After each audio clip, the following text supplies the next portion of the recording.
A dramatised reading from Northanger Abbey by Jane Austen.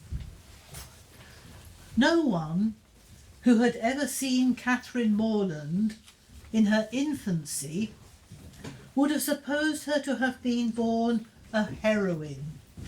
Her situation in life, the character of her father and mother, her own person and disposition were all equally against her.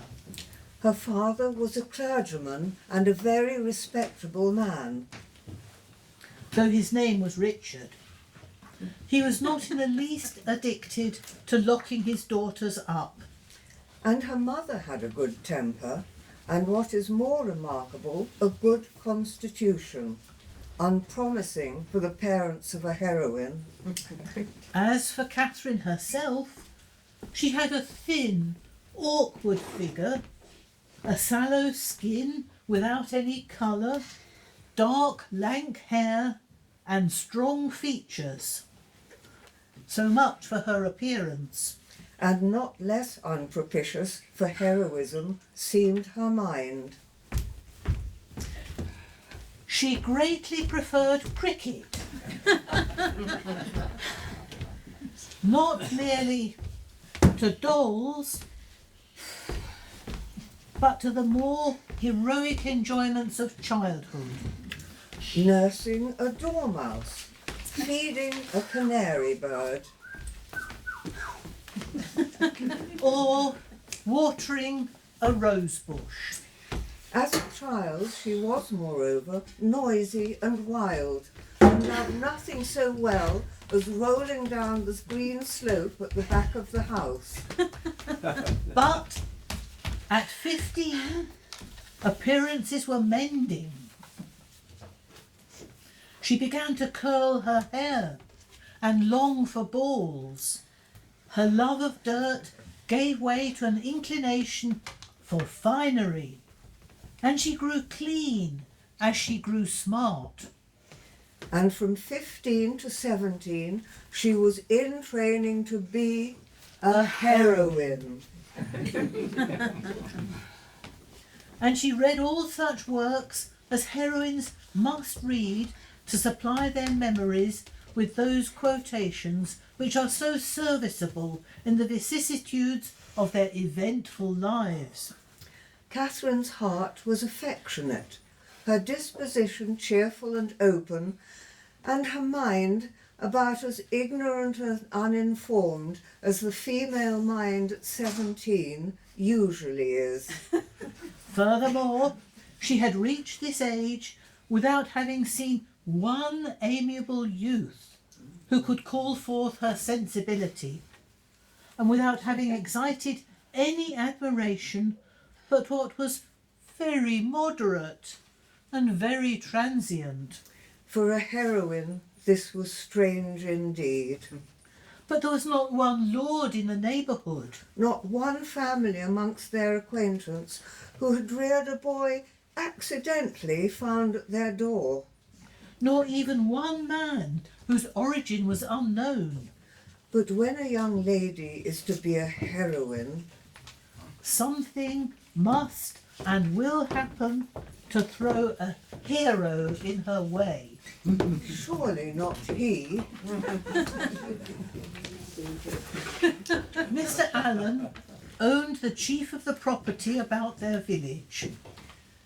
Mrs. Allen was one of that numerous class of females whose society can raise no other emotion than surprise at there being any men in the world who could like them well enough to marry them.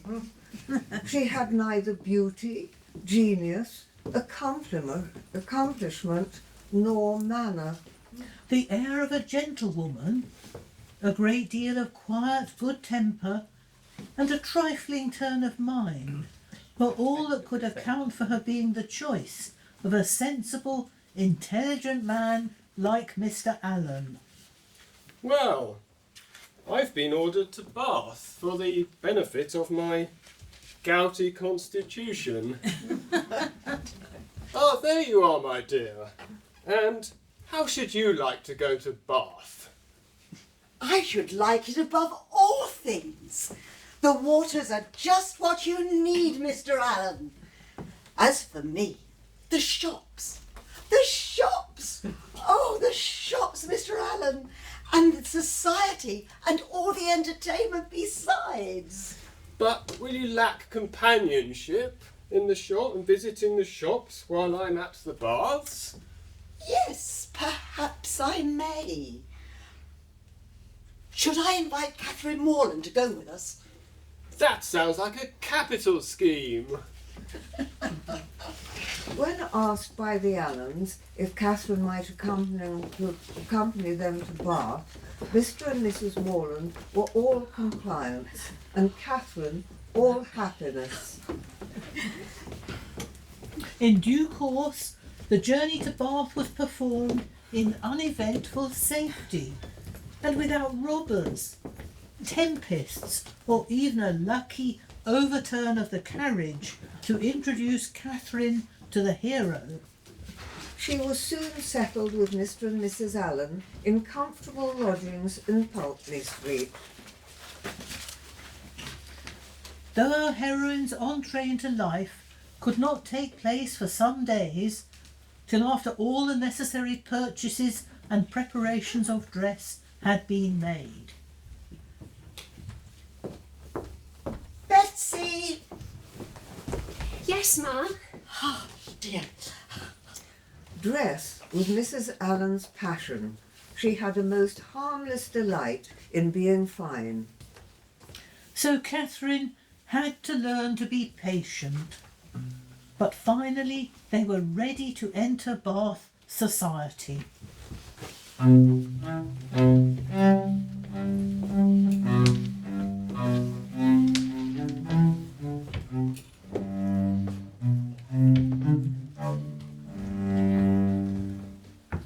The upper rooms, Bath.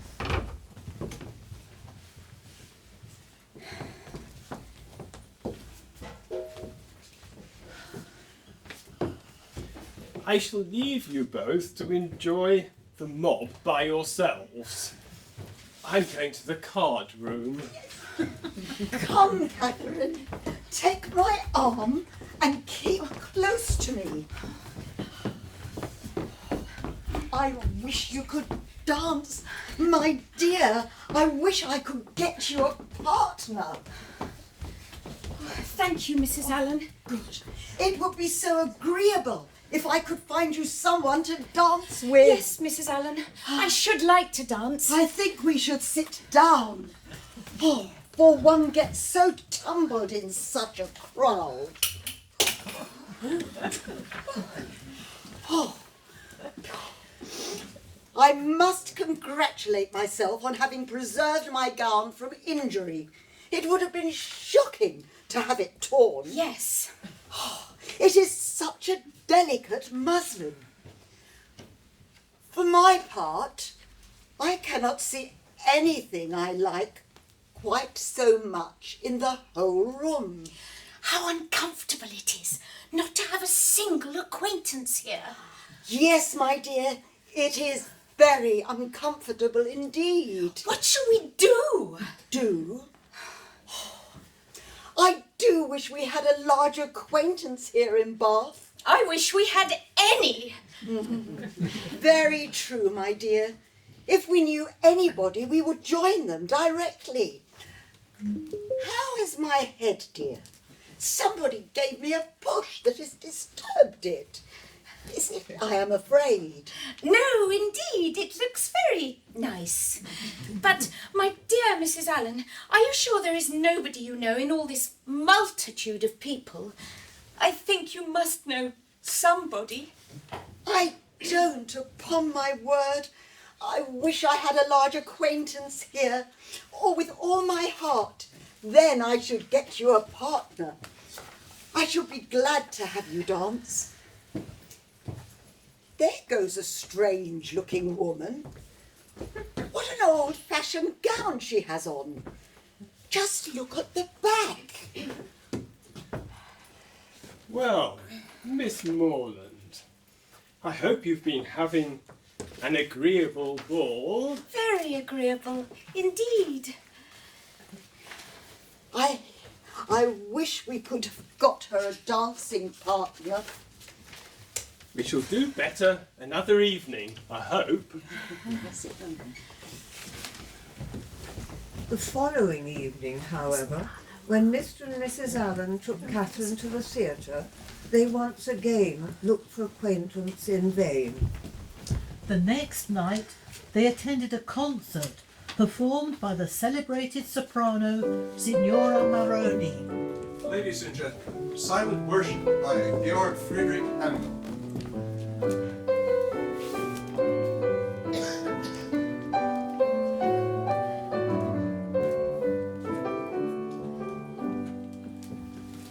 Did you not hear my lady go down the garden singing?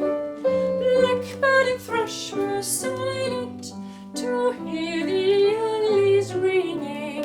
Oh, saw you not my lady out in the garden there, shaving the rose and lilies, for she is twice as fair.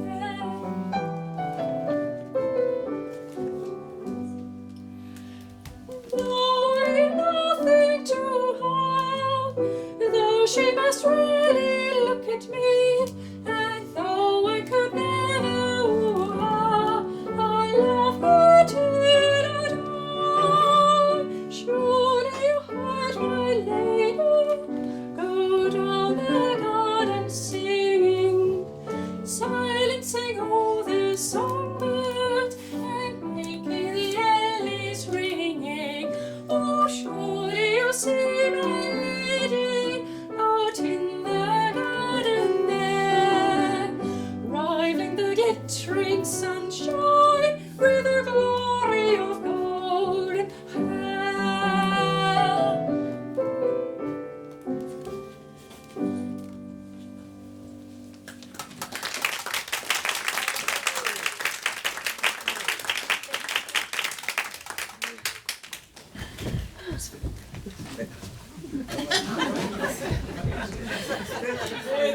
Excellent. Excellent. Excellent, excellent. 'Tis very pretty music, to be sure. Oh, good. The Italian signora's gown is of the first fashion. Indeed, the Fraulein's mode of attire is second only to yours, dear. The Fraulein? Still, I see none of our acquaintance. Not even here. No, my dear, not one. Come, let us leave quickly ahead of the audience for the sake of my leg and Mrs. Allen's gown.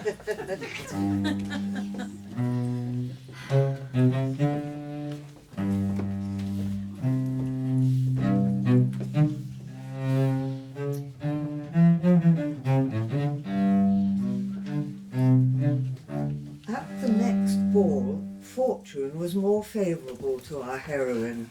The master of ceremonies in the lower rooms introduced Catherine to a very gentlemanlike young man. His name was Tilney. He was rather tall, had a pleasing countenance, a very intelligent and lively eye, and if not quite handsome, was very near it. Miss Morland, may I request your hand for this dance? Oh, me? Thank you. How pleasant it is tonight. The room is not so crowded as it sometimes is. Indeed. The musicians are in high spirits too. Yes, they seem to be. They are fine performers, are they not?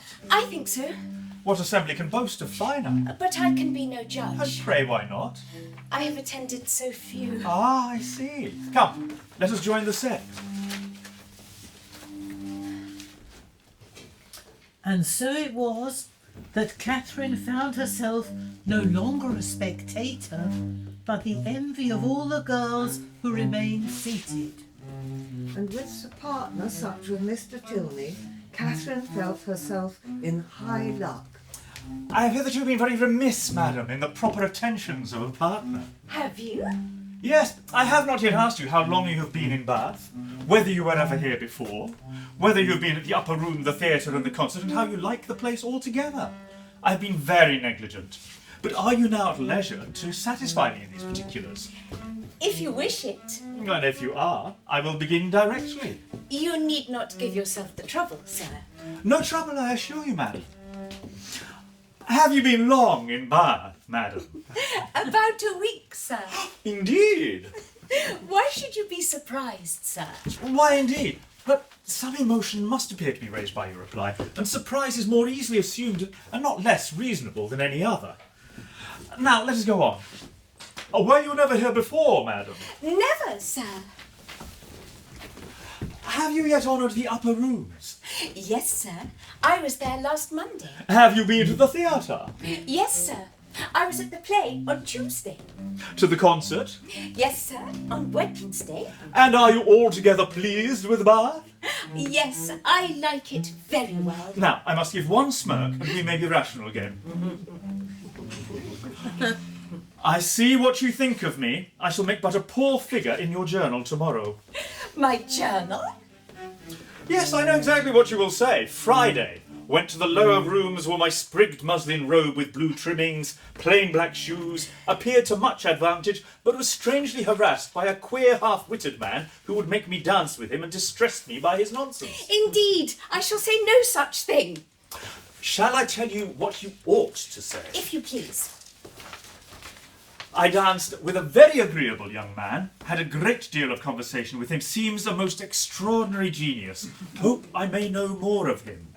Well, that, madam, is what I wish you to say. But perhaps I keep no journal. Perhaps you are not standing in this room and I am not standing by you. Not keep a journal. My dear madam, I am not so ignorant of young ladies' ways as you wish to believe. It is this delightful habit of journalising which largely contributes to form the easy style of writing for which ladies are so generally celebrated. My dear Catherine, do take this pin out of my right sleeve. I am afraid it torn a hole already. I should be quite sorry if it has, for this is a favourite gown, though it cost no more than 9 shillings a yard. That is exactly what I should have guessed, madam. Do you understand muslin, sir? Particularly well. I always buy my own cravats and am allowed to be an excellent judge. And my sister has often trusted me in the choice of a gown. I bought one for her the other day and it was pronounced to be a prodigious bargain by every lady who saw it. I gave but 5 shillings a yard for it and a true Indian muslin. Sir, I am quite struck by your genius. Men commonly take so little notice of these things. I can never get Mr. Allen to know one of my gowns from another. You must be a great comfort to your sister. I hope I am, madam. And pray, sir, what do you think of Miss Morland's gown? It is very pretty, madam, but I do not think it will wash well.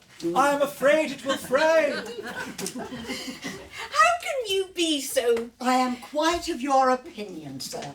And so I told Miss Morland when she bought it. But then, you know, madam, even if it does, the muslin can never be said to be wasted. Miss Morland will get enough out of it for a handkerchief, or a cap, or a cloak. Bath is a charming place, sir. There are so many good shops here. We are sadly off in the country. Not but what we have very good shops in Salisbury, but it is too far to go. Too far to go. It is 8 miles and it's a long way and it is such a fag. I come back tired to death. Now, here, one can step out of doors and get a thing in 5 minutes. Mr. Tilney was polite enough to seem interested in what Mrs. Allen said, and she kept him on the subject of muslin till the dancing recommenced. Catherine feared, as she listened to their discourse, that he indulged himself a little too much with the foibles of the others. What are you thinking of so earnestly? Not of your partner, I hope, for by that shake of your head, your meditations are not satisfactory. I was not thinking of anything. Well, that is artful and deep, to be sure, but I had rather be told at once that you will not tell me. Well then, I will not. Thank you. For now, we shall soon be acquainted, as I am authorised to tease you on this subject whenever we meet, and nothing in the world advances intimacy so much. They danced again, and when the assembly closed, parted on Catherine's side at least, with a strong inclination for continuing the acquaintance.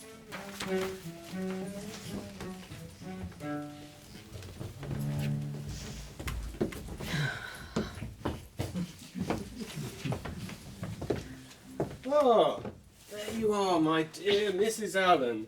And Miss Morland too. Oh, Mr. Allen, we have made a new acquaintance.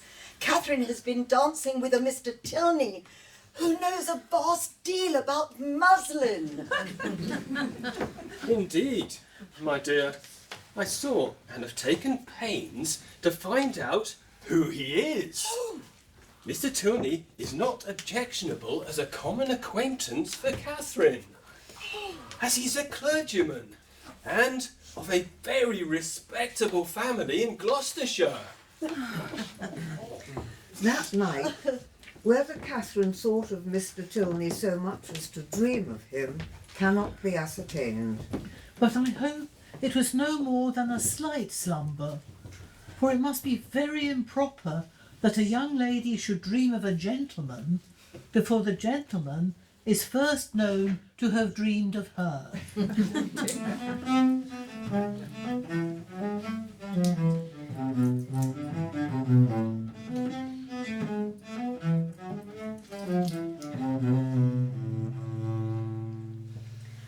With more than usual eagerness did Catherine hasten to the pump room the next day, secure within herself of seeing Mr. Tilney there before the morning was over, and ready to meet him with a smile.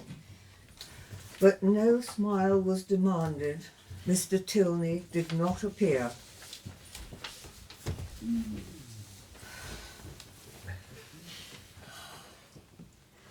What a delightful place Bath is, and how pleasant it would be if we had any acquaintance here.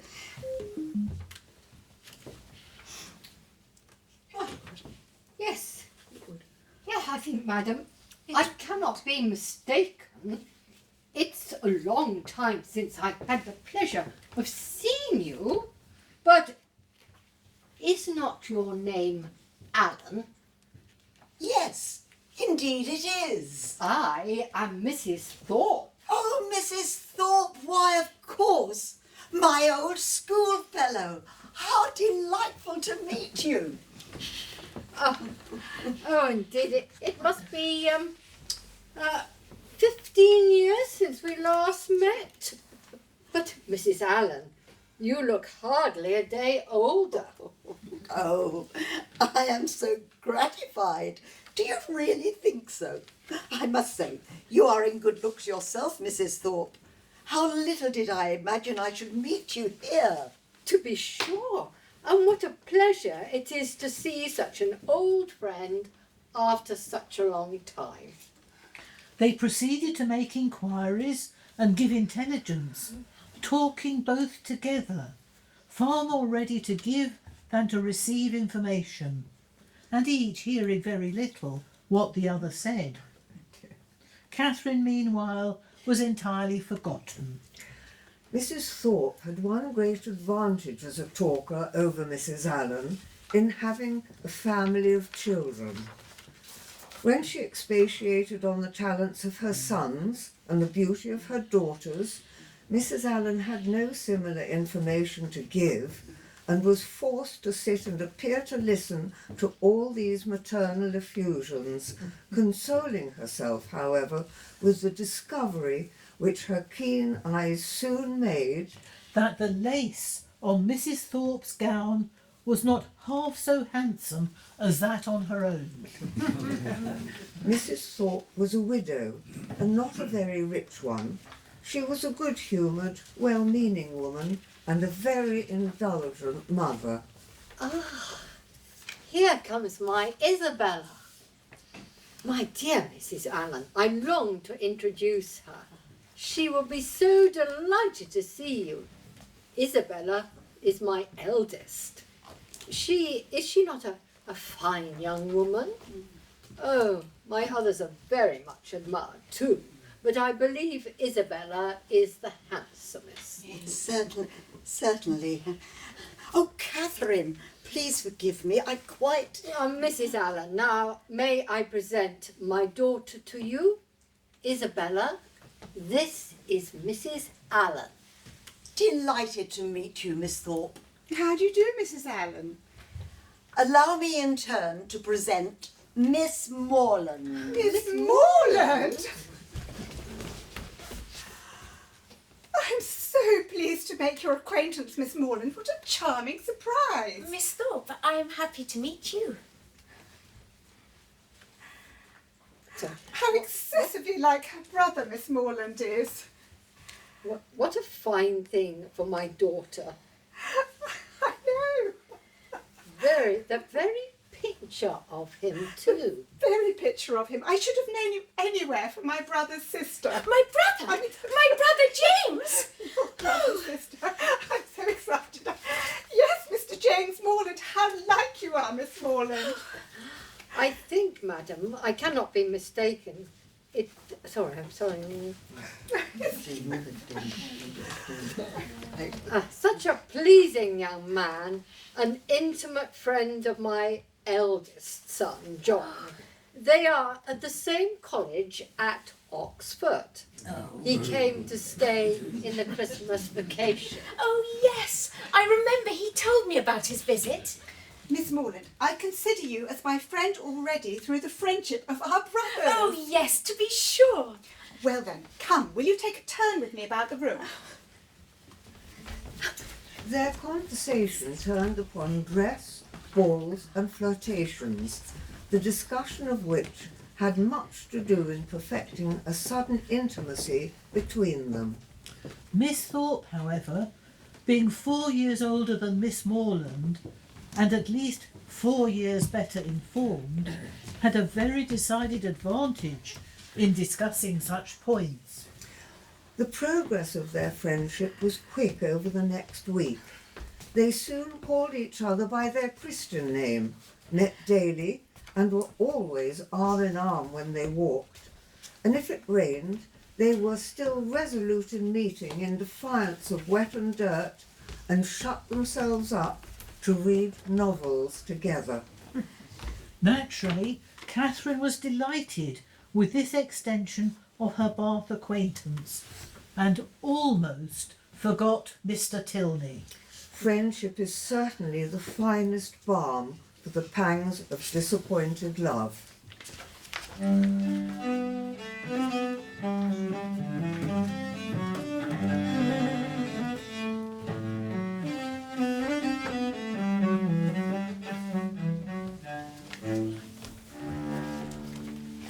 The Pump Room, 8 days later. Oh, my dearest creature, what could have made you so late? I've been waiting here this age. Have you indeed? I'm very sorry for it, but I really thought I was in very good time. I hope you have not been here long. Oh, these 10 ages at least. But now, let's sit down and enjoy ourselves. I've 100 things to say to you. I was so afraid it would rain this morning. That would have thrown me in agonies. Do you know, I saw the prettiest hat you can imagine in a shop in Milsom Street just now. Very like yours, but only with coquelicot ribbons instead of blue. I quite longed for it, but since I've just bought one, the new hat that I want to show you, I did not buy it. But my dearest Catherine, what have you been doing this morning? Have you got on with your Dolpho? Yes, I've been reading it ever since I woke, and I am got to the Black Veil. Are you indeed? Oh, how delightful. I would not tell you what's behind the Black Veil for the world. Are you not wild to know? Oh, yes, quite. What can it be? But do not tell me. I would not be told on any account. I know it must be a skeleton. I am sure it is Laurentina's skeleton. Oh, I am delighted with the book. I should like to spend my whole life reading it, I assure you. If it had not been to meet you, I would not have come away from it for the whole world. Dear creature, how much I'm obliged to you. When you've finished Udolpho, we will read the next horrid book together. Indeed, I've made out a list of titles. Have you indeed? How glad I am. What are they all? Here they are in my pocketbook. Let's see. Castle of Wolfenbach, Mysterious Warnings, Necromancer of the Black Forest, Orphan of the Rhine, Midnight Bell, Horrid Mysteries.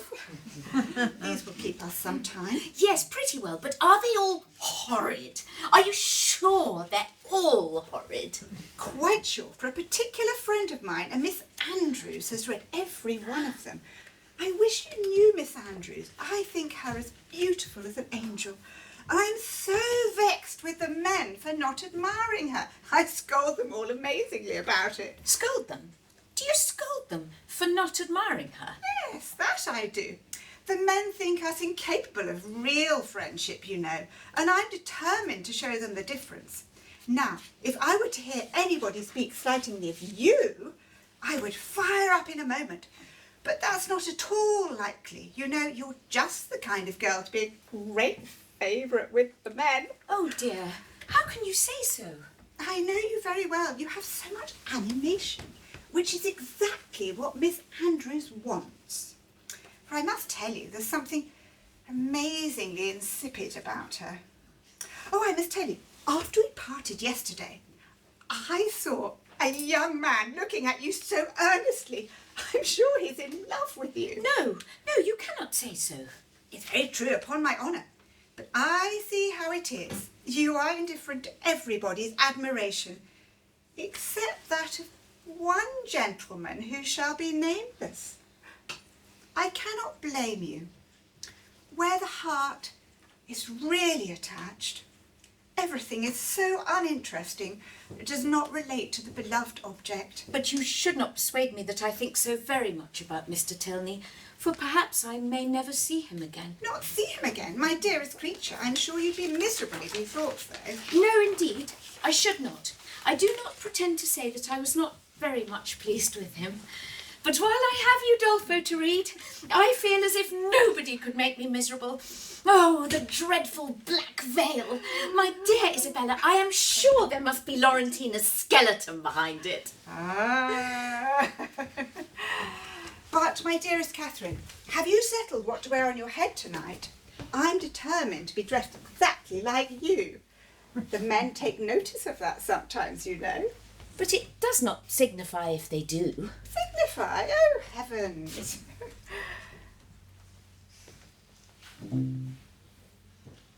I make it a rule never to mind what they say. They're often amazingly impertinent if you do not treat them with spirit and make them keep their distance. Are they? Well, I never observed that. They always behave very well to me. Oh, men give themselves such airs. They're most conceited creatures in the world and think themselves of much importance. Do they? Yes, my dearest girl. By the by, I've always forgot to ask you, what is your favourite complexion in a man?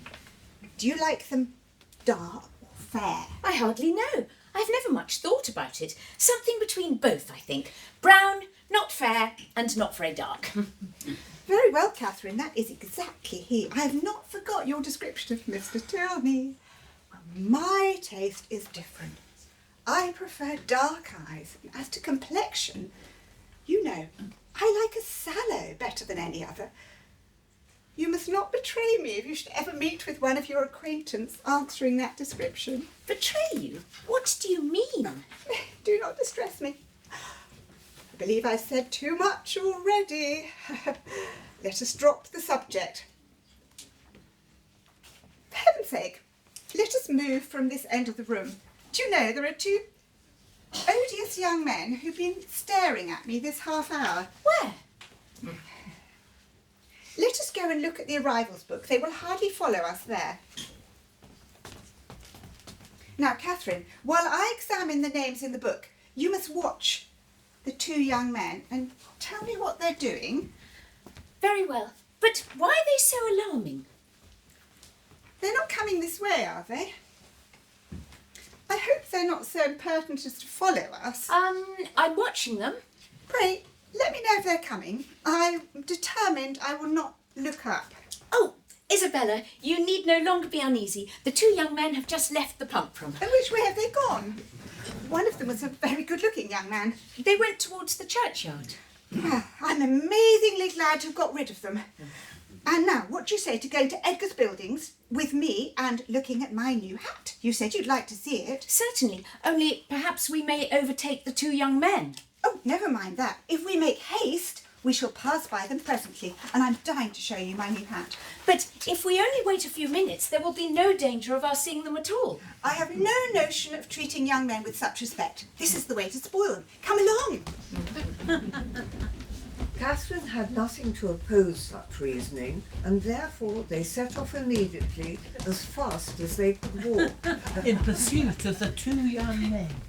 Half a minute conducted them to the archway opposite Union Passage, but here they were stopped. Everybody acquainted with Bath may remember the difficulties of crossing Cheap Street at this point.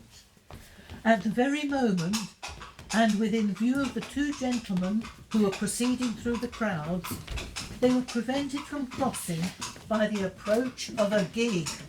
Driven along a bad pavement by a most knowing-looking coachman with all the vehemence that could most fitly endanger the lives of himself, his companion, and his horse. Oh, these odious gigs! How I detest them! Delightful Mr. Morland and my rubber! Good heaven, 'tis James! Here! Take the horses, man! Just mind the horse and wait here with the gig! James, what a surprise! I am so happy to see you. Oh, and I to see you, dear Catherine. And Miss Thorpe, what a pleasure it is to see you again. Mr. Morland, we had no idea we were to see you and my brother in Bath. How long have you been here? We arrived just this moment. Hey day, Isabella. Well met. Well, now, Morland, you know my sister. Pray, who will introduce me to yours? Catherine, this is my good friend, Mr. Thorpe. Delighted, Miss Morland. I am pleased to meet you, Mr. Thorpe. How long do you think we have been running it from Tedbury, Miss Morland? I do not know the distance. It's 23 miles. 3 and 20! By Morland, it was 5 and 20. Nay, Thorpe, on the authority of road books, innkeepers, and milestones, it is 3 and 20. Nonsense! It is now 1:30. We drove out of Tedbury as the town clock struck 11, and I defy any man in England to make my horse go less than 10 miles an hour. That makes it exactly 25. You have lost an hour. It was only 10 o'clock when we came from Tedbury. 10 o'clock! It was 11 upon my soul. I counted every stroke. This drum of yours would persuade me out of my senses, Miss Morland. Do but look at my horse. Did you ever see an animal so made for speed in your life? I cannot say. Oh, such true blood. 3 hours and a half indeed, coming only 3 and 20 miles. Look at that creature and suppose it possible if you can. He does look very hot, to be sure. What? He has not turned a hair till we came here in Walcott Church. But look at his forehead. Look at his loins. That horse cannot go less than 10 miles an hour. Tie his legs, and he will get on. Indeed. What do you think of my gig, Miss Morland? A neat one, is it not? Well hung, town built. I have not had it a month. Bought it from a friend. How much do you think he asked for it? I'm sure I cannot guess at all. Oh, curricle hung, you see? Seat, trunk, stawcase, splashing board, lamps, silver moulding. All you see is complete. The ironwork is good as new or better. He asked 50 guineas. I threw down the money and the carriage was mine. I know so little of such things. I cannot judge whether that was cheap or dear. Miss Thorpe, Catherine, where were you heading when we accosted you? We are going to Edgar's Buildings. Mother will be so pleased to see you, John. Well then, let us all walk together. I should like to pay my respects to Mrs. Thorpe. Capital. James and Isabella led the way, and so well satisfied was the latter with her lot as she walked with him who brought the double recommendation of being her brother's friend and her friend's brother, so pure and uncoquettish were her feelings that though they overtook and passed the two offending young men, she was so far from seeking to attract their notice That she looked back at them only 3 times. Now, about my gig. 50 guineas would be reckoned cheap by some people, for I might have sold it for 10 guineas more the next day. Jackson bid me 60 at once. Warner was with me at the time. Yes, but you forget your horse was included. My horse! Oh, dash it! I would not sell my horse for 100. Are you fond of an open carriage, Miss Morland? Oh, yes, very. I am very glad of it. I will drive you out in mine every day. Thank you. I will drive you up to Lansdale Hill tomorrow. Thank you, but will not your horse want rest? Rest! He has only come 320 miles today. All nonsense. Nothing ruins horses more as rest. Nothing knocks them out so soon. No. I shall exercise mine at the average of 4 hours every day while I am here. Shall you indeed? That will be 40 miles a day.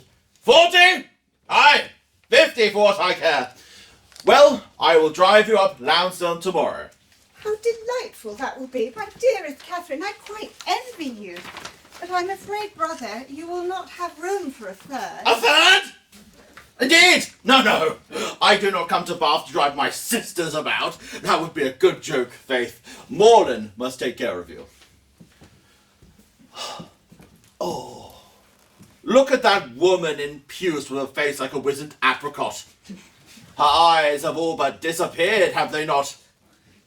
And her companion looks like a starched cucumber. What a fright. What do you, Miss Morland? I hardly know. And her! Over there. That one in the yellow gown. Ha! Surely she ate all the butter? Have you ever seen such a shiny red nose? Oh, but there goes a pretty face. Bit of a rosebud, that one. Have you ever read Udolpho, Mr. Thorpe? Udolpho? Not I. I never read novels. What are these for? They're so full of nonsense and stuff. The stupidest things in creation. But I think you must like Udolpho if you were to read it. Oh, not I, Faith.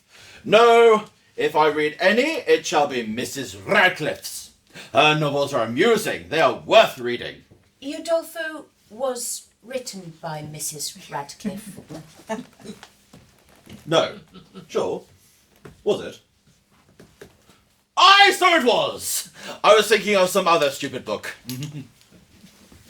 Ah, here we are, John. Mother's described us from the window already. Oh, John, my dear son. Ah, Mother, how do you do? Where did you get that quiz of a hat? It makes you look like an old witch.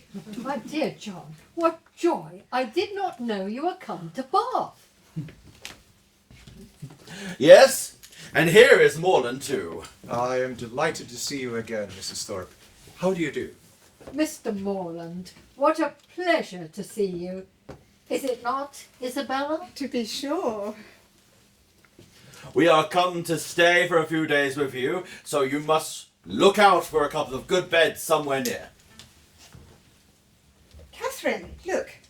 Here is my hat. How prettily you have trimmed it, Isabella. You are so clever. Do you know, sweet Catherine, my brother seems quite struck with you. I believe he thinks you the most charming girl in the world. Miss Thorpe, I must go and pay my respects to Mr. and Mrs. Allen.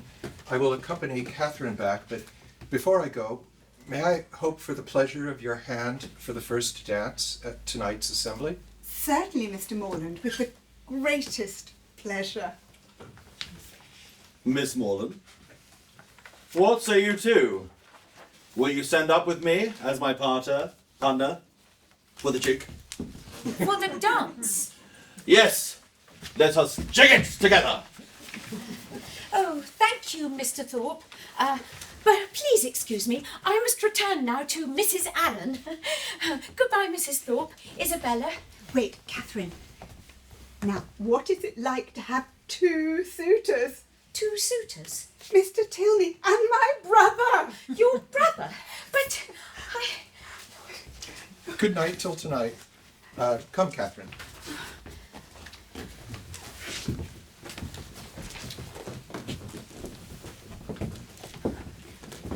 Well, Catherine, how do you like my friend Thorpe? I like him very much. He seems very agreeable. He is as good-natured a fellow as ever lived. A little of a rattle, but that will recommend him to your sex, I believe. And how do you like the rest of the family? Very, very much indeed. Isabella particularly. I am very glad to hear you say so. She is just the kind of young woman I could wish to see you attached to. She is so thoroughly unaffected and amiable. Oh, yes, James, to be sure. She has said the highest things in your praise. With the praise and the praise of such a girl as Miss Thorpe, Catherine, even you may be proud of. Indeed, I am. I love her exceedingly, and I'm delighted to find that you like her too. You hardly mentioned anything of her when you wrote to me after your visit there.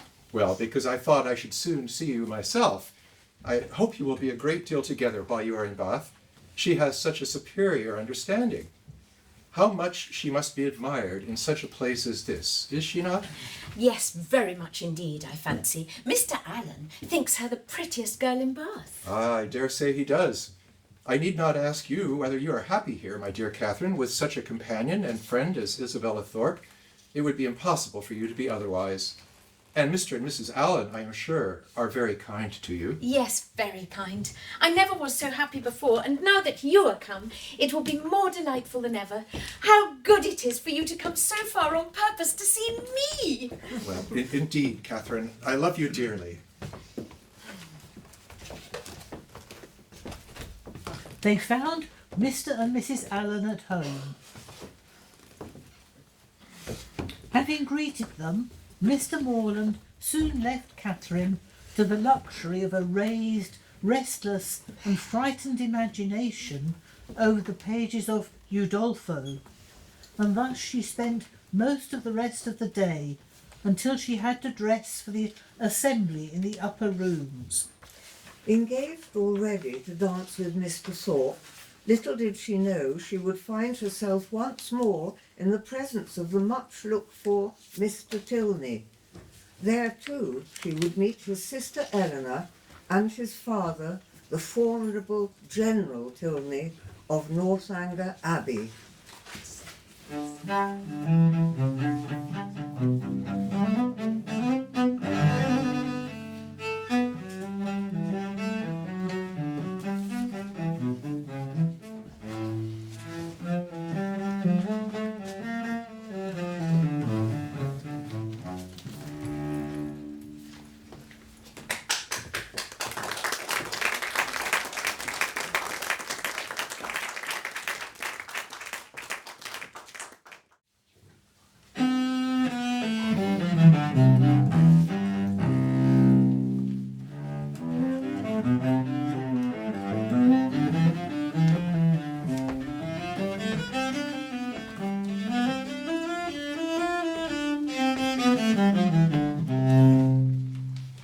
Some time elapsed, and the story of our heroine, Catherine, gathered apace.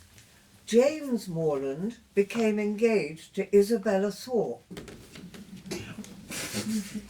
The latter, though declaring she had no need of money, appeared to wish her future husband had more.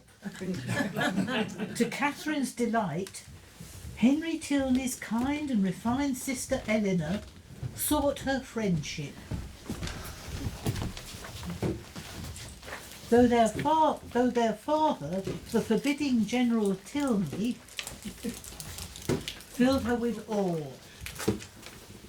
Then there was Henry's elder brother, the dashing and rakish Captain Tilney, who also appeared in Bath. While professing her heart belonged to James alone, Isabella astonished Catherine by encouraging the captain's attentions.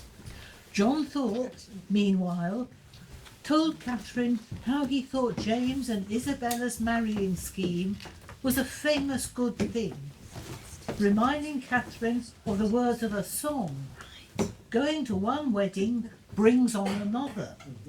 He suggested that they should try the truth of it.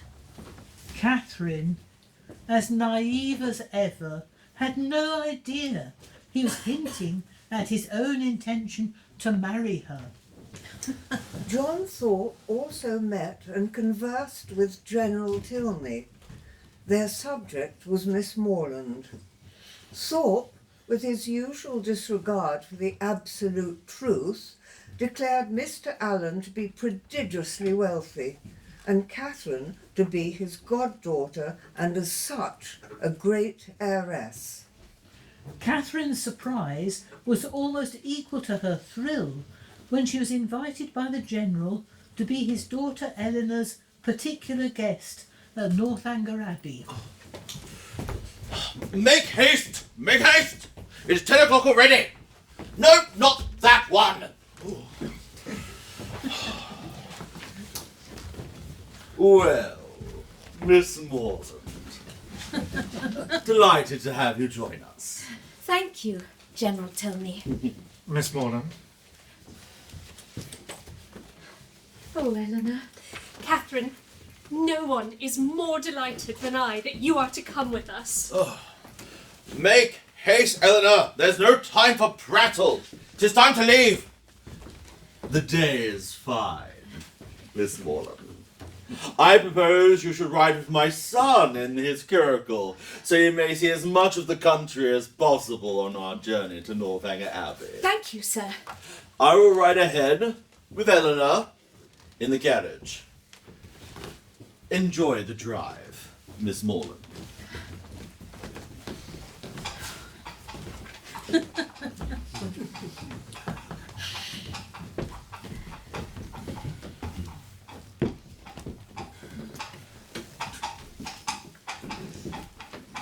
I am so grateful to you on my sister's account for your friendship with her. She has no female companion, and in the frequent absences of my father, is sometimes without any companion at all. But how can that be? Are you not with her? Northanger is not more than half my home. I have my own parsonage in Woodstone, and some of my time is necessarily spent there. How sorry you must be for that. I am always sorry to leave Eleanor. Yes, but besides your affection for her, you must be so fond of the Abbey. After being used to such a home as the Abbey, an ordinary parsonage must be very disagreeable. You have formed a very favourable idea of the Abbey. To be sure I have. Is it not a fine old place, just like what one reads about? And are you prepared to encounter all the horrors that a building such as what one reads about may produce? Have you a stout heart? Oh, yes. It has not been uninhabited for years, as generally happens in books. But you must be aware that when a young lady is introduced into a dwelling of this kind, she is always lodged apart from the rest of the family. She is formally conducted by Dorothy, the ancient housekeeper, up a different staircase. No. And along many gloomy passages, into an apartment never used since some cousin of kin died in it many years before. But this will not happen to me, I am sure. Oh, how dreadfully will you examine the furniture of your apartment. A broken lute, a mysterious chest which no efforts can open, and over the fireplace the striking portrait of a handsome warrior you will not be able to withdraw your eyes from. No, no! To raise your spirits, Dorothy gives you reason to suppose that the part of the Abbey you inhabit is undoubtedly haunted, and informs you that you will not have a single servant within call. And with this, she curtsies off. Oh, Mr. Tilney, how frightful! This is just like a book, but it cannot really happen to me, and I'm sure your housekeeper is not really Dorothy. Wait and see. Well, what then? A violent storm that shakes the edifice to its foundation. During the frightful gusts of wind, you will discern one part of the tapestry hanging in your chamber more agitated than the rest. Behind it, you will discover a door. A secret door. And with your lamp in your hand, you will pass through into a small vaulted room. No, indeed. I should be too much frightened to do any such thing. What? Not when Dorothy has given you to understand that there is a secret subterraneous communication between your apartment and the Chapel of St. Anthony. Could you shrink from so simple an adventure? Yes. No. You will proceed without perceiving anything very remarkable. Perhaps there may be a dagger, a few drops of blood, the remains of some instrument of torture. What? But there being nothing in all this out of the common way, and your lamp being nearly exhausted, you will return towards your own apartment. As you retrace your steps, your eyes will be attracted to an old cabinet. Impelled by an irresistible presentiment, you will eagerly search into every drawer. And? At last, by touching a secret spring, an inner compartment will open, and a roll of paper containing many sheets of manuscript will appear. Then? Then you will decipher these words. O thou, whomsoever thou mayst be, into whose hands these memoirs of the wretched Matilda may fall, when your lamp suddenly expires and leaves you in total darkness. Oh, no! Do not say so! Well, go on. I cannot continue, but entreat you to use your own fancy in the perusal of Matilda's woes. Oh, dear. I think you are laughing at me, Mr. Tilney. You are such a good storyteller. You had my attention, but I have not the smallest apprehension of really meeting with such an adventure. Indeed. Miss Tilney would, I am sure, never put me in such a chamber as you have described. I am not at all afraid. I am very glad to hear it, for there's no turning back. Here we are, Northanger Abbey. The Abbey! How delightful!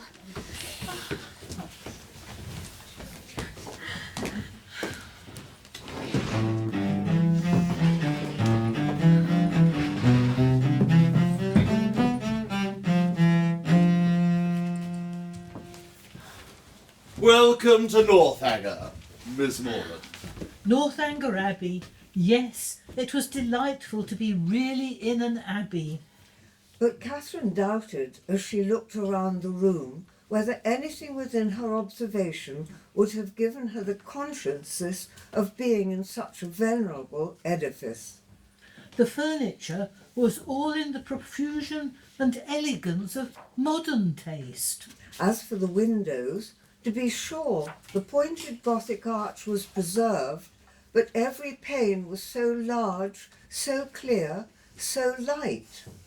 To an imagination which had hoped for the heaviest stonework, for painted glass, dirt and cobwebs, the difference was very distressing. I believe you observed the smallness of the rooms and the simplicity of the furniture, Miss Morland. Oh, no! They must appear modest compared to what you are used to at Mr. Allen's. No, indeed, sir. I flatter myself, however, that there are some apartments in the Abbey not unworthy of your notice. The costly gilding of the west drawing room is within 25. Oh, Catherine, my father adheres to the strictest punctuality for dining. I will show you to your chamber. Thank you.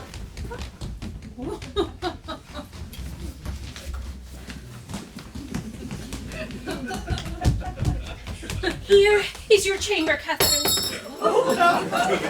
I entreat you to make little alteration to your dress as possible.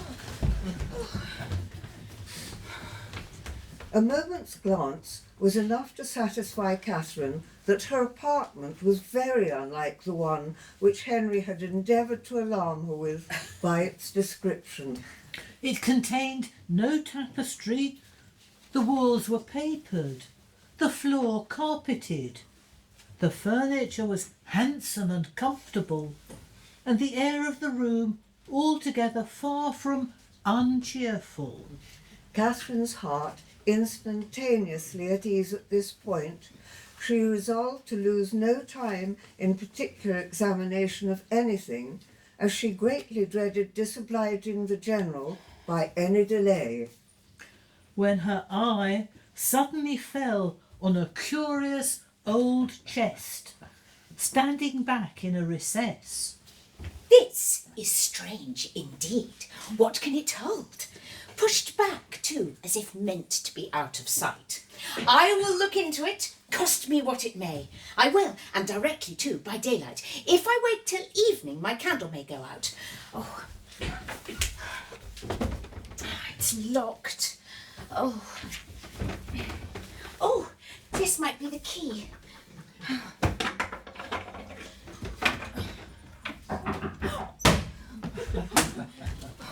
If you please, miss, Miss Tilney thought you might be in need of some assistance. Oh, no, thank you, indeed.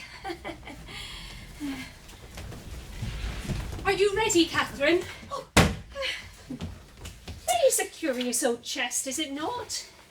I've not had it moved because I thought it might be of some use in holding hats and bonnets. Let me put your cloak in there. Oh, I fear we may be late. Oh, come, Catherine.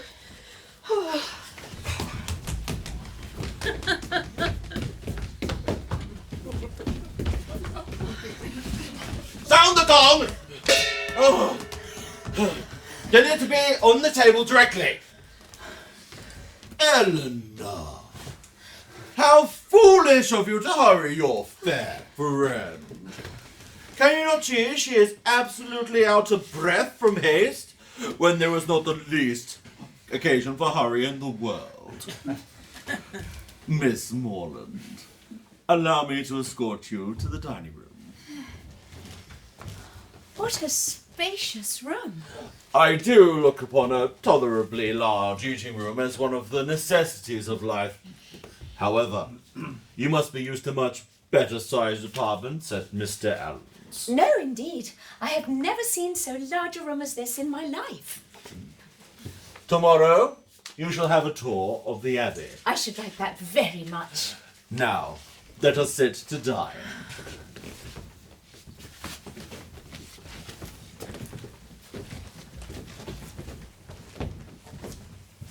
During dinner, a storm rose up, and by the time the party broke up, it blew and rained violently.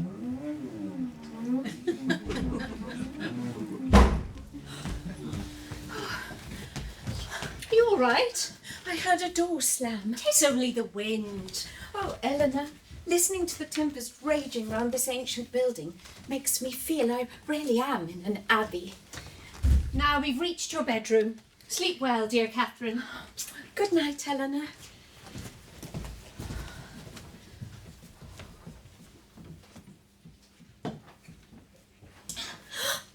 The cabinet Henry described. Oh.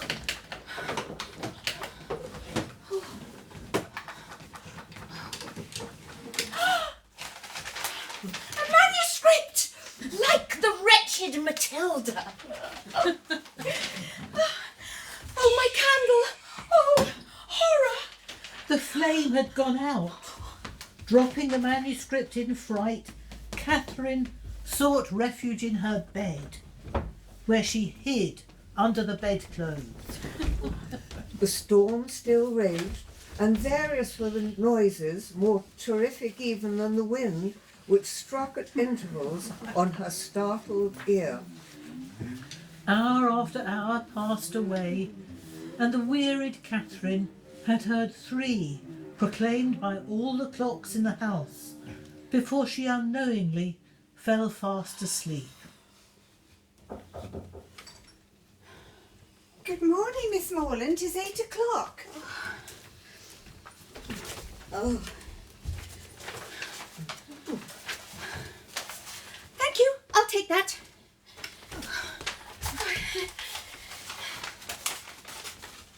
Shirts, stockings, cravats and waistcoats. To poultice chestnut mare. Hair powders, shoestring. Robbed of half a night's sleep for just a bundle of bills. Heaven forbid that Mr. Tilney should ever know of my folly.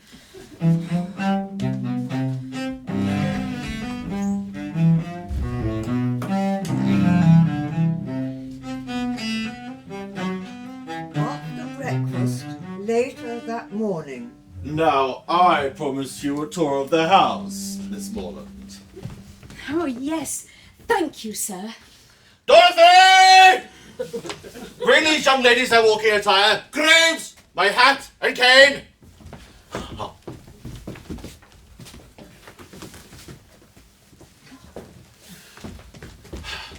Miss Morland, I read in your eyes a judicious desire of making use of the present smiling weather to make the shrubberies and garden our first object. Do not be uneasy on my father's account. He always walks at this time of day. Why is Miss Tilney embarrassed? Could there be any unwillingness on the general side to show me over the Abbey? The kitchen garden alone was many acres in size, with a village of hothouses seeming to arise among them. Well, Miss Morland? I have never seen any gardens at all equal to these before. I do believe them to be unrivaled in the kingdom. This is my hobby horse. The utmost care, however, cannot always secure the most valuable fruits. The pinery yielded only 100 in the last year. 100? Pineapples. How are Mr. Allen's hothouses? Oh, Mr. Allen only has one hothouse. Only one? That surprises me for a man such as he. Now, I would just like to take a look at some recent alterations. Miss Morland must see the rest of the park. Eleanor! Why do you choose that damp, cold path? Miss Morland will get wet. This is a favourite path of mine. Excuse me. I will not attend you further, as I will take another path. Eleanor, I charge you not to take your friend round the Abbey till my return. I am particularly fond of this spot. It was my mother's favourite walk. Her memory endears this walk to me now. Ought it not to endear it to her husband too? Yet the general would not enter it. Her death must have been a great affliction. A great and increasing one. Was she a very charming woman? Was she handsome? Oh, yes. Is there a painting of her? There is. And why was she so partial to this grove? Was it from dejection of spirits? Her picture, I suppose, hangs in your father's room. No, my father was dissatisfied with it. I have it in my bedchamber. It is very like. A portrait of a departed wife, not valued by her husband. He does not love her walk. Could he therefore have loved her? He must have been dreadfully cruel to her. I've often read of such characters. In due course, they were joined again by the general, who proceeded to show Catherine almost the entire house. Come back, Eleanor. What more is there to be seen? Has not Miss Morland already seen all that could be worth her notice? Our tour will conclude now, Miss Morland. I was going to take you into what was my mother's room. The room in which she died. I should like to see it. You were with her, I suppose, to the last. Her illness was sudden and short, and before I arrived, it was all over. Could it be possible? Could Henry's father? Was his wife's death unnaturally hastened?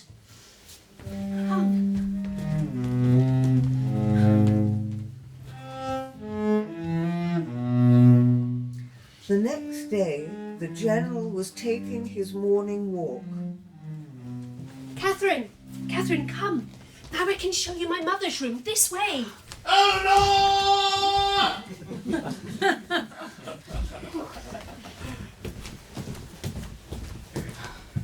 Poor Eleanor. I must find a way of going to see her mother's room alone. I'm sure it holds some awful secrets. The General is going away on the morrow, and Henry is at Woodston. I shall retire early to dress and hastily make my way to the chamber without anyone noticing. The next day, Catherine proceeded as planned. She entered the departed Mrs. Tilney's bedchamber. Oh, there's nothing remarkable here at all. I had better return quickly to my own room. Wait, I can hear someone coming. Oh, the General! What shall I do? Mr. Tilney, how came you here?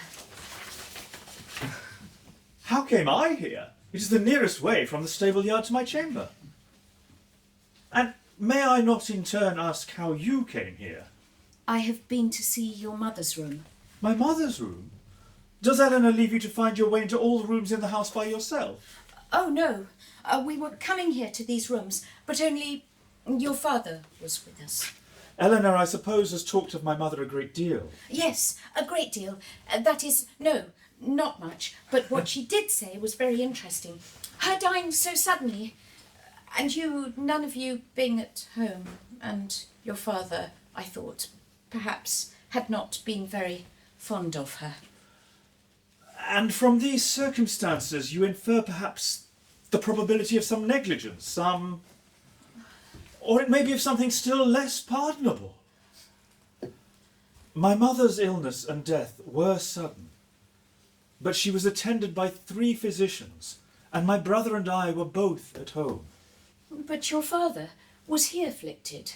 For a time, greatly so. You have erred in supposing him not attached to her. I am very glad of it. It would have been very shocking. If I understand you rightly, you had formed a surmise of such horror as I have hardly words to... Dear Miss Morland, consider the dreadful nature of the suspicions you have entertained. What have you been judging from? What ideas have you been admitting?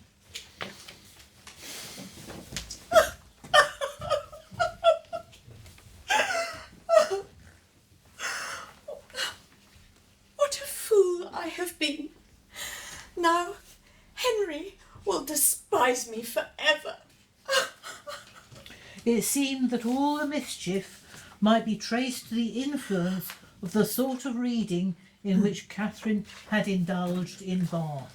Charming as were all Mrs. Radcliffe's novels, and charming too the works of her imitators, in the law of England there was surely some security for the existence even of a wife not beloved.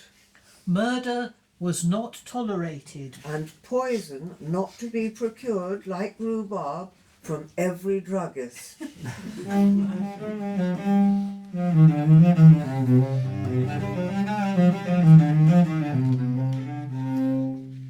A few days passed, and Catherine had other causes of misery.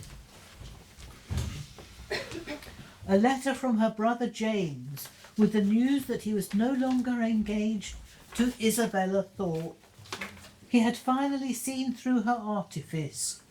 Isabella had considered Captain Tilney as a greater prize worth winning.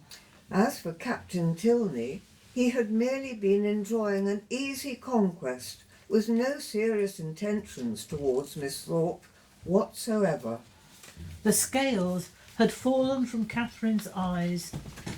The more she realised how she had been taken in by Isabella, the more she appreciated the sincerity of Eleanor Tilney.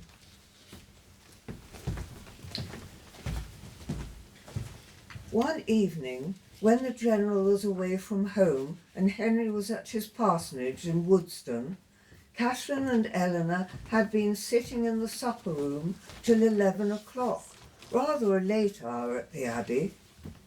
They were just retiring for the night when suddenly the sound of a carriage was heard, followed by loud knocking on the Abbey's front door. Oh, good heaven! What can be the matter? I'd better go and see who it is.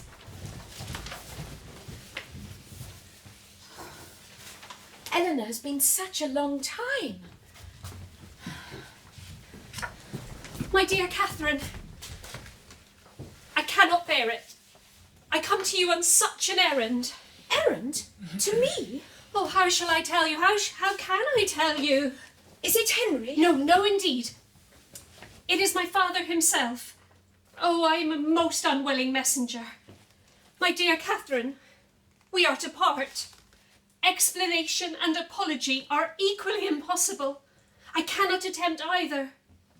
Tomorrow morning is fixed for your leaving us. The carriage will be here at 7 o'clock. And no servant will be offered you. Have I offended the General? He certainly is greatly discomposed. I have seldom seen him more so. I am very sorry if I have offended him. It is the last thing I would have willingly done. But do not be unhappy, Eleanor. A journey of 70 miles to be taken post by you, at your age, alone, unattended. Oh, the journey is nothing. Oh, I do hope you get some sleep, dear Catherine.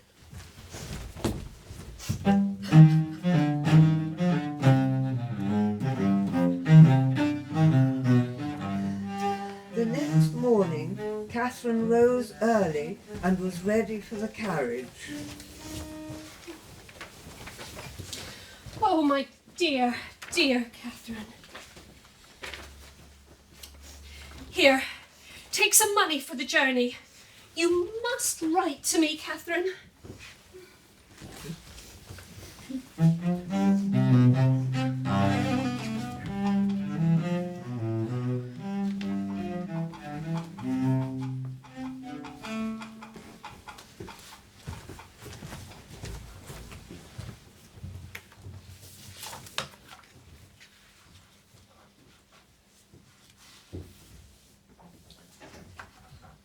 Thus our heroine returned home in solitude and disgrace.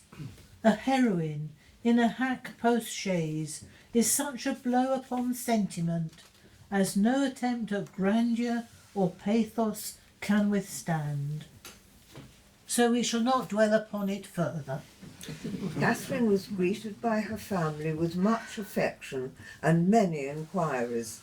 Her mother observed that it had been a strange acquaintance, soon ended. She was sorry it happened so, for Mrs. Allen thought the Tilneys very pretty kind of young people. Poor Catherine, and so out of luck with Isabella too, and poor James as well, she observed. Catherine did not appear to be happy at all, so her mother recommended that she should call on Mr. and Mrs. Allen to raise her spirits. This Catherine accordingly did. Good day, Mr. Allen, Mrs. Allen. How do you do? Miss Morland, how good it is to see you. Though I do wonder at General Tilney. He must be a man of decidedly changeable moods. Yes, Catherine, my dear, I do wonder at General Tilney too, and his changeable moods, though I am glad to see you. But I really have not patience with the General. I really have not patience with the General at all. Only that, dear, of my having got that frightful great rent in my best lace, so charmingly mended before I left Bath that one can hardly see where it was. I must show it to you some day. General Tilney has put me quite out of humour, but let us not dwell on him. You ladies seem to wish to talk about lace and gowns, so I will leave you to it.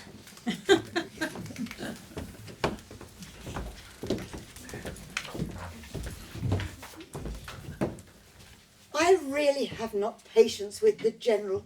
He has put me quite out of humour. Bath is a nice place, Catherine, after all, I assure you, but I did not above half like coming away. Mrs. Thorpe's being there was such a comfort to us, was not it? You know, you and I were quite forlorn at first. Yes, but that did not last long. Very true. We soon met with Mrs. Thorpe and then we wanted for nothing. My dear, Do not you think these silk gloves wear very well? I put them on new for the first time of our going to the lower rooms, you know, and I have worn them a great deal since. Do you remember that evening? Do I? Oh, perfectly. It was very agreeable, was it not? Mr. Tilney said it was so very agreeable. I have a notion you danced with him, but I am not quite sure. I remember I had my favourite gown on. I really have not patience with the General. Do you know, his lodgings were taken the very day after he left Bath. I really have no patience with him at all. Indeed. I shall go home now, Mrs. Allen. Goodbye.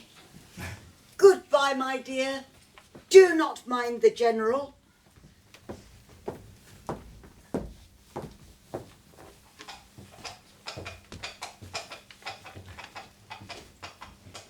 A visitor? Mr. Tilney? Miss Morland, as soon as I heard, I came in haste to be assured you had reached home safely. Yes, thank you. I am well. Thank God.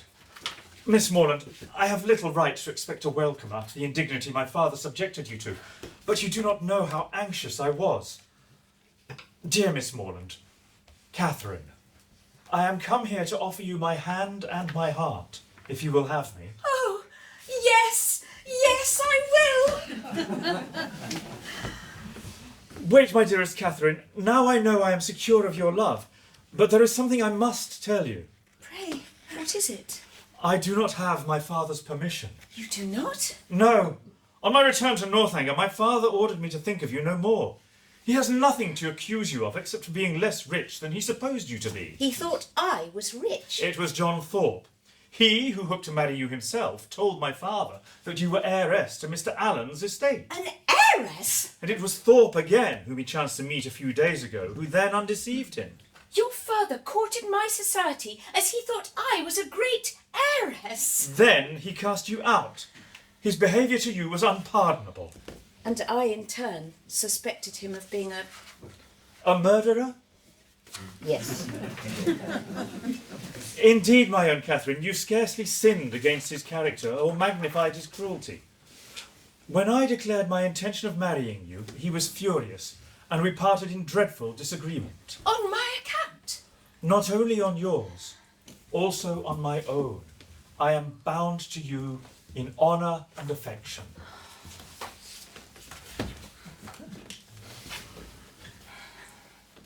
It was thus our heroine found her hero.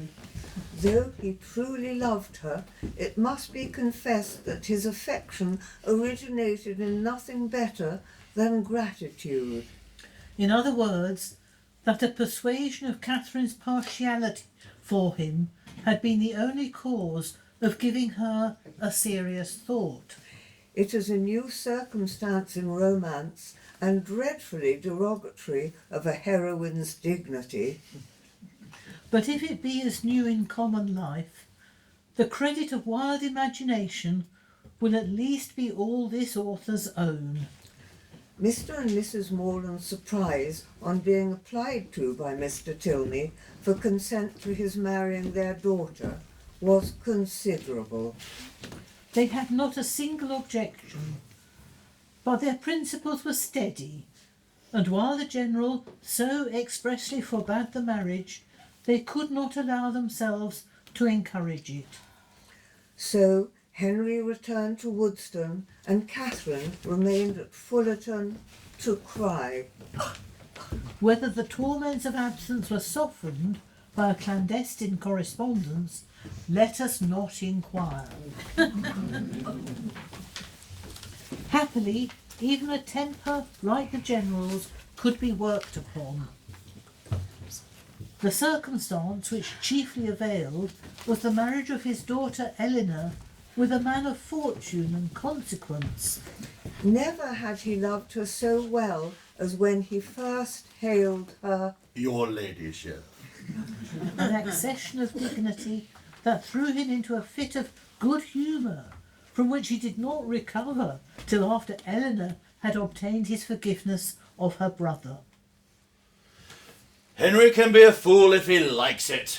Oh, thank you, Father.